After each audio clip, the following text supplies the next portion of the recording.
Simon, first taste of defeat, what have you taken from this test?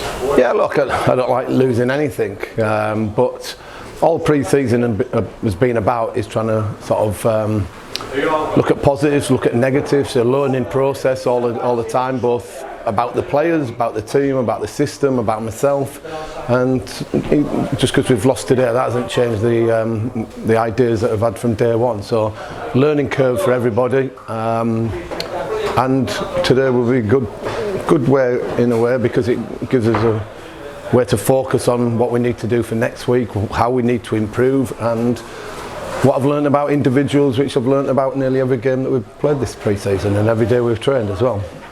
You said before the game that you knew it was going to be a tough test. Did you see it being as tough as it was?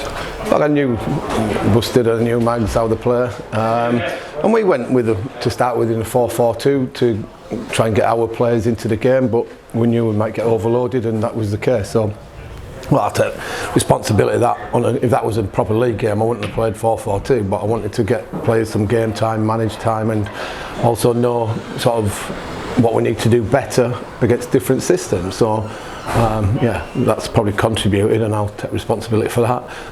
But it's how you deal with sort of issues that are on the pitch when it's not going your way.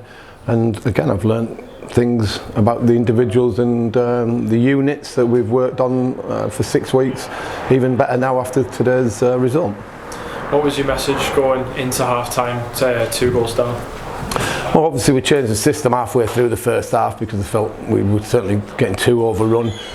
But it was a system that Middlesbrough played the other night. They played 3-4-2-1, but we weren't positive enough stepping onto people, filling in the gaps, and weren't affecting the opposition on the ball enough. We allowed them too much time and space to play how they play.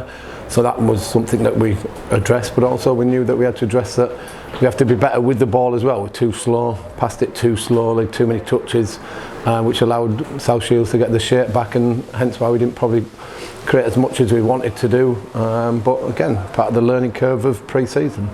Where would you say the squad is going into the regular season? I think 1 or 2 players are still off it because they've joined us late. So Alex Reid has got another 65-70 minutes in his belt, under his belt today.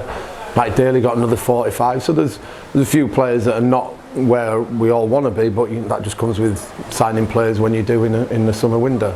But ultimately as well, I think players are in a good place physically. I think we're strong, we're fit. We know what we need, what we do in a match day situation. We know sort of the identity that I want to play with in different systems. So this result hasn't changed anything about how I'm thinking about where we are or what we can do going forward for next Saturday when we start the season. And pre-season is done now, and you've said it there, the season starts for real. How will you summarise pre-season as a whole going into Yeovil next week? Look, I've been really pleased. It's never easy when you come to a new club and then bring in 11, 12 players in. I think I've lost count, to be fair, and trying to gel them together, but they've worked extremely hard. So the recruitment has been really good, the quality has been really good that we've brought in, and results and performances and training days have been really good. So yeah, I don't think we could have asked for too much more in where we're going. It's all leads to next weekend, where we sort of when everything that we've done has to count for points and league positions now.